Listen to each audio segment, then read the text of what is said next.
সিঙ্গুর গণ আন্দোলনের অন্যতম মুখ ছিল এ রাজ্যের।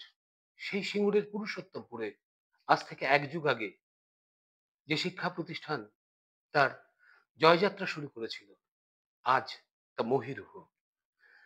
বিবেকানন্দ, স্বামী বিবেকানন্দ বিদ্যা মন্দির, স্বামী বিবেকানন্দ বিদ্যা মন্দিরের চেয়ারম্যান মানস কুমার ঘোষকে দেশ ভাবনা টিভিতে স্বাগত জানাই। আর প্রথমে যে প্রশ্নটা আপনার কাছে করব, আপনি এই প্রতিষ্ঠানের যে বয়স প্রায় ১২ বছর হলো, আপনার মুখ থেকে শুনতে চাই এই প্রতিষ্ঠানের সাফল্য গাথা। দেখুন, এই প্রতিষ্ঠানের গল্প বলতে গেলে আমার জীবনের যে শুরু, যে স্রোতটা কোথা থেকে এলো সেটা আমাকে বলতে হয়। আমি যখন বেলুড় রামকৃষ্ণ মিশনে পড়াশোনা করি ১৯৮৭ সাল, তখন আমাদের ওখানে এক মহারাজ ছিলেন সর্বদেবানন্দজি বলে। উনি এখন হলিউডের প্রেসিডেন্ট।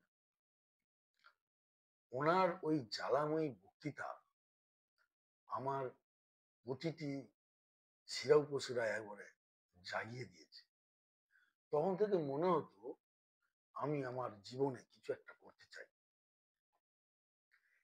এরকম অবস্থায় যত দিন যায় তত বেলুড়ে আরো মহারাজদের সঙ্গে আমার আলাপ হয়।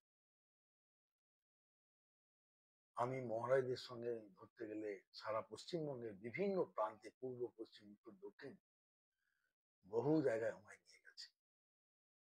বিভিন্ন স্কুল কলেজে, বিশেষ করে বিভিন্ন অনুষ্ঠানে উদ্বোধনে আমাকে নিয়ে গেছে। এরকম একদিন মহারাজের সঙ্গে যাচ্ছি, নাম ছিল সনাতনানন্দজি মহারাজ। উনি আমাকে বললেন, তুমি তো আমার সঙ্গে কোথাও না কোথাও রোজই যাচ্ছ বিভিন্ন উদ্বোধনে, তো নিজের গ্রামে একটা কিছু করো। আমি বললাম, হ্যাঁ মহারাজ, করার তো ইচ্ছা আছে, কিন্তু সেটা কি করে করবো। তখন উনি উপদেশ দিলেন, তুমি তোমার গ্রামের বিশিষ্ট লোকদের নিয়ে একটা কমিটি করো, করে গরিব দুঃখীদের বস্ত্র বিতরণ করো। আমি সেই বস্ত্র দেব, সেই অনুষ্ঠানে দেয়া হবে। এরকম করে যখন উনি বললেন, আমার গ্রামে যারা বিশিষ্ট লোক, তখনকার দিনের দূরদর্শনের ডিরেক্টর ছিলেন বি.কে. সাহা, তখনকার ওখানকার আমাদের সিএ ছিলেন খুব নামকরা সুনীল ঘোষ, এরকম নামকরা কিছু কিছু লোককে নিয়ে আমি একটা কমিটি তৈরি করলাম, রামকৃষ্ণ বিবেক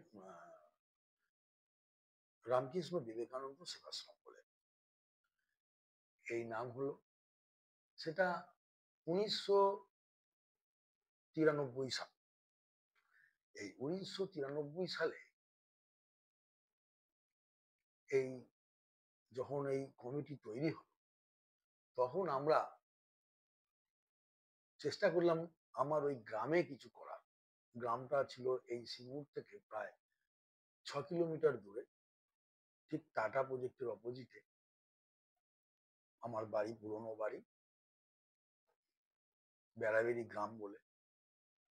সেখানে একটু দূরে সাঁওতাল আদিবাসী এলাকা, সেখানে একটা জায়গা ছিল। সেই জায়গায় ওখানকারই একটা লোকের, সেই ভদ্রলোক বললেন, আমার কোনো চাওয়া পাওয়া নেই, আমি ওটা দান করতে চাই। তো এই নিয়ে আবার একটা মিটিং করা হলো। মিটিং এ করা হলো যে ওই কমিটিতে কারা থাকবে। একটা কমিটি হলো। কমিটির পরে যখন একটা ট্রাস্টি হবে, সেই ট্রাস্টি মহারাজ ঠিক করে দিলেন আমার বাড়ির ছাদে বসে আমার বাবাকেও সেখানে আমি উঠতে দিই। যে ভদ্রলোক বলেছিলেন আমি থাকবো আর আমার বড় ছেলে থাকবো, আর কেউ থাকবে না। সেখানে একটা আদিবাসীদের লোক ছিলেন, আমি ছিলাম সেক্রেটারি, আর যে ভদ্রলোক দান করেছে তিনি হলেন প্রেসিডেন্ট। এইভাবে একটা করা হলো। কিন্তু দেখা গেল বেশ কিছুদিন যাওয়ার পর যখন ওটা জমজমাট হয়ে যাচ্ছে, আমরা একটা পুকুর কেটেছি। এবার বুদ্ধ পূর্ণিমার দিন 1993 সাল, সেখানে একটা আমাদের মন্দির করার জন্য ভিত্তিপ্রস্তর স্থাপন হয়েছে। একটা স্নানের ঘাট করার জন্য একজন টাকা দিয়েছে। বহু লোক আসছে। ইন্ডিয়ান অয়েল ওরা বলেছিল আমরা একটা চ্যারিটেবল ডিসপেন্সারির জন্য 10 লক্ষ টাকা দেবো। তখনকার দিনের মতিশ রায় মন্ত্রী, ওনাকে নিয়ে মহারাজ এসেছিলেন আমাদের ওই গ্রাম থেকে দুর্গাপুর এক্সপ্রেস হয়ে প্রায় 4 কিলোমিটার। উনি বলেছিলেন আমি এটা পাকা রাস্তা করে দেবো। এবং এইসব নিয়ে যখন গ্রামের কিছু লোক ছিল, এক একজন একটা দুটো করে একটা স্কুল বিল্ডিং হবে, তার ঘর করে দেবে, এইসব নিয়ে যখন এগিয়ে চলেছে, তখন সেই ভদ্রলোকের ছোট ছেলে এটিকে এর ভেতরে ঢোকার চেষ্টা করে। এবং আমাদের যে টাচ ডিড, যেখানে মহারাজ চেষ্টা করেছিলেন, জাস্টিস অজিত সেনগুপ্ত সেই টাচ ডিড করছিলেন, উনি সেটাকে অ্যাভয়েড করে এখানকার কোন একটা লোককে দিয়ে টাচ ডিড করলেন। এবং সেখানে দেখা গেল আরো ওনার বন্ধু বান্ধব 3-4 জন ঢুকে পড়েছে এবং আমাকে ওই টাচে সাইন করার জন্য সেদিন বললেন। আমি বললাম না, আজকে যে ভদ্রলোক একটা মন্দির করে দেবে, তখনকার বাজারে 1993 সালের 25 লক্ষ 30 লক্ষ টাকা খরচা, কিন্তু ওই জায়গার মূল্য হচ্ছে কত, 4-5 লাখ টাকা কি 6 লাখ টাকা। আমি বললাম যে মন্দির করে দেবে তাকেই আপনারা ট্রাস্টিতে রাখছেন না, সে কোনো বলছে না যে আমার কোনো লোককে রাখতে। আপনার এই 4-5 লক্ষ টাকার জায়গায় আপনারা দুজন, আপনার ছেলে আরেকজন, 3 জন, তার বন্ধু 3 জন ঢুকে যাবে, এটা হতে পারে না। এটা করতে গেলে মহারাজের পারমিশন নিয়ে করতে হবে, এখানকার আরো যারা ডোনার আছে তাদেরকে নিয়ে করতে হবে। ওনারা রাজি হলেন না, অনেক করে আমাকে বলছে সাইন করতে হবে। আমি তখন বললাম যে আমি করতে পারি একটা শর্তে, যদি ওই টাচ ডিডে কোনো একটা জায়গায় লেখা থাকে যে এতদ অঞ্চলে যা কিছু উন্নয়নমূলক, গঠনমূলক এবং সেবামূলক কাজকর্ম হইবে, তাহা বেলুর মঠের মহারাজদের আদেশ এবং নির্দেশ অনুসারে হইবে। ওরা এই কথাটা লিখতে রাজি হলো না। তখন আমি বললাম, আপনি, আমরা রামকৃষ্ণ মিশনকে দেখে এগিয়ে যাচ্ছি, আর আপনারা এই কথাটা লিখবেন না, এখানে আমি আর থাকবো না। তখন ওখানেই একটুখানি হলো। এই নিয়ে আমি প্রায় কিছু না হলেও 7 দিন বাড়ি থেকে বেরোইনি এবং আমার খাওয়া দাওয়া বন্ধ হয়ে গিয়েছিল। বাড়িতেও বুঝতে পারছে না কি হয়েছে। সেই সময় আমার একদিন 7 দিন পর যখন আমি বাইরে বেরোই, তখন আমাকে আমার বন্ধু বান্ধব বললো তুই কোথায় ছিলিস, তোকে আমরা খুঁজে বেড়াচ্ছি। তখন আমি সব ঘটনা যখন বললাম, ওরা আমার ওপর রেগে গেল সাংঘাতিক ভাবে। সেই দিনই আমরা বাইকে করে মহারাজের কাছে যাই। মহারাজ তোমার সাংঘাতিক রেগে গেলেন, হ্যাঁ এইসব লোককে নিয়ে তোমরা কাজ করতে গেছো, গাছ ফুটতে না ফুটতে ফল খাবার ইচ্ছা, ওসব কিচ্ছু করতে হবে না, গরিব মানুষের সেবা করো, ওখানে গ্রামের যে স্কুল ভেঙে গেছে সেগুলো করো। তারপর উনি এখানকার ডিএম কে বলে আর করে উনি ওখান থেকে ডোনেশন জোগাড় করে ওই গ্রামের স্কুল একটা করে দেওয়া হয়েছে।